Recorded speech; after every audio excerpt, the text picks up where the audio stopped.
alladzina amanu billahi wa rasulihi summa lam yartabu wa jahadu bi amwalihim wa anfusihim fi sabilillah ulaika humus shadiqun.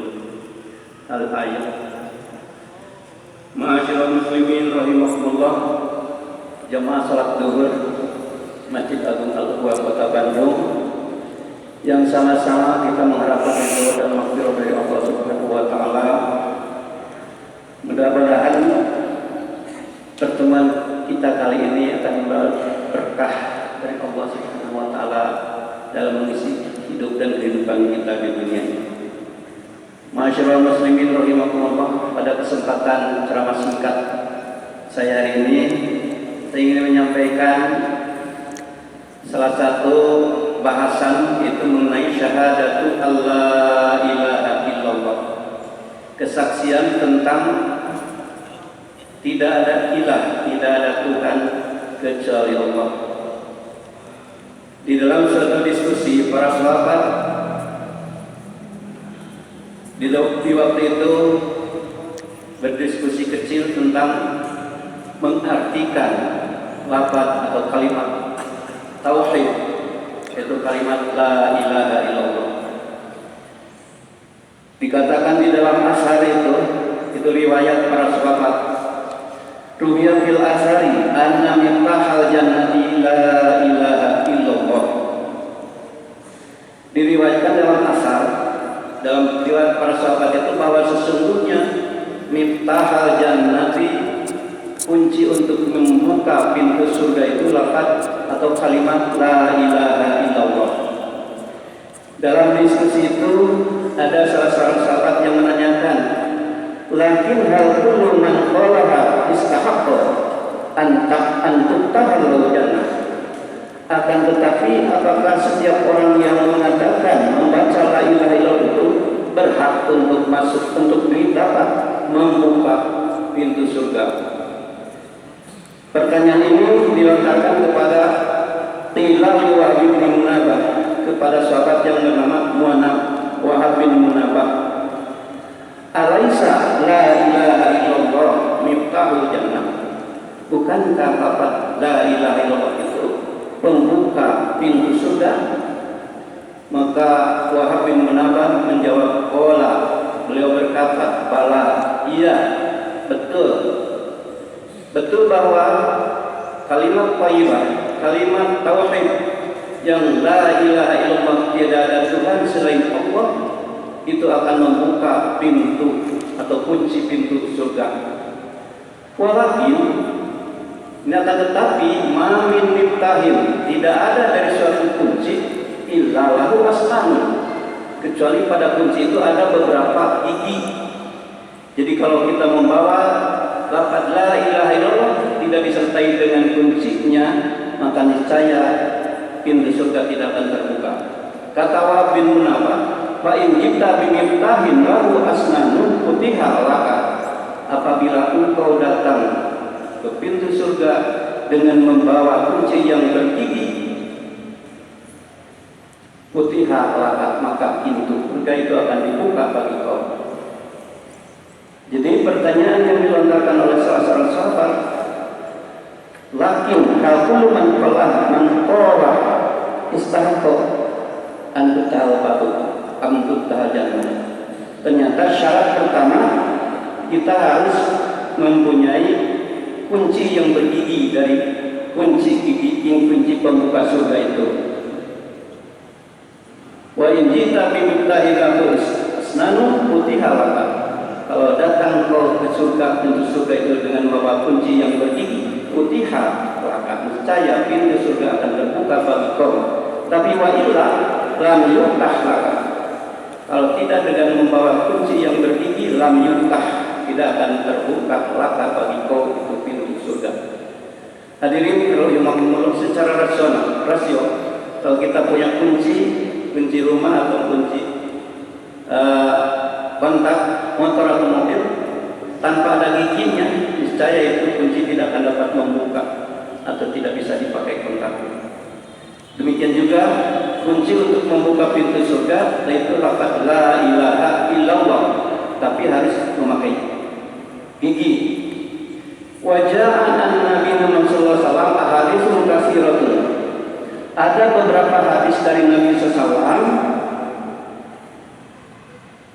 bimajmu'uha isnanun hadal miftah, yang menerangkan atau yang menjelaskan tentang kunci daripada pintu surga itu, atau gigi daripada min man qala, seperti di dalam hadis man qala la ilaha illallah dakhala jannah, man qala la ilaha illallah dakhala jannah.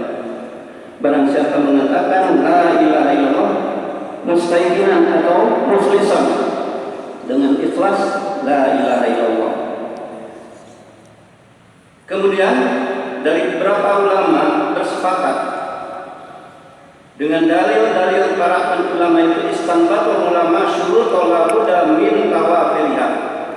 Para ulama menetapkan syarat-syarat yang harus atau mesti diketahui dan dimengerti, ma'in ma'ani hatta takuna kalimatan la ilaha illallah miftahul jannah.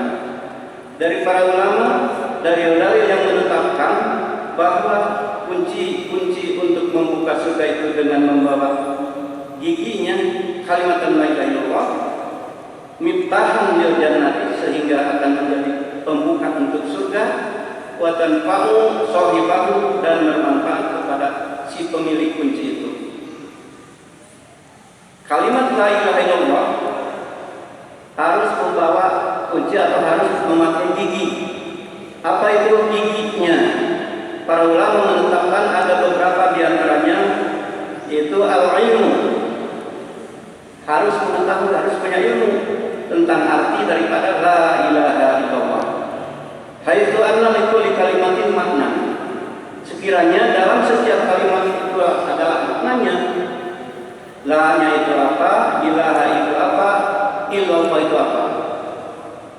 La ilaha illallah fayajibu an tamama makna la ilaha illallah. Maka wajib kita untuk mempelajari arti la ilaha illallah ilman munafiyan bil jahil, dengan pengetahuan yang menghilangkan kebodohan. Jadi kita harus mengetahui arti secara harfiah dari la ilaha illallah. Itu yang pertama, ilmu. Kemudian ayat dan uluhiyah la ilaha illallah, yaitu la nafiatul jinsi, yang meniadakan ketuhanan ghairillah, selain dari Allah. Jadi dalam mengucapkan la ilaha illallah itu kita yakin bahwa tiada Tuhan, tapi harus ada isbat, yaitu yang dinamakan illallah, kecuali Allah. La ilaha illallah. Wa tasbitan ay la ma'budu illa bihaqqin illallah. Atau artinya tidak ada yang wajib disembah, tidak ada yang wajib diibadahi kecuali Allah. Allah berfirman dalam Al-Quran, illa man syahida bil haqqi wa hum ya'lamun, kecuali orang yang menyaksikan dengan hak dan mereka mengetahui. Wa qala Nabi sallallahu alaihi wasallam, man mata wa huwa ya'lamu annahu la ilaha illallah dakhala jannah. Barang siapa yang mati dan dia mengetahui tentang arti la ilaha illallah, niscaya masuk surga. Rawi Muslim. Itu yang pertama, kita harus mengetahui atau harus belajar tentang arti daripada la ilaha illallah. Yang kedua, al-yaqin. Harus yakin bahwa al-mastaiquna jaziman bima tuliha. Kita harus yakin dengan seyakin-yakinan dengan dalil-dalil tersebut. Di annaha la taqbalu syakkan wala dhanna. Sebab kalimat la ilaha illallah tidak akan diterima dengan keyakinan yang ragu-ragu, dengan syak dan syak prasangka, wala taraddudan, dan demikian dengan ragu, atau bilang bahasa Sunda bilang taraddud, itu madok mayo. Oleh karena itu kita harus yakin bahwa tidak ada Tuhan kecuali Allah. Tidak ada Tuhan yang wajib disembah kecuali Allah, dan tidak ada Tuhan la ma'budu illallah, la maqsuda illallah. Kemudian yang ketiga, al-qabul.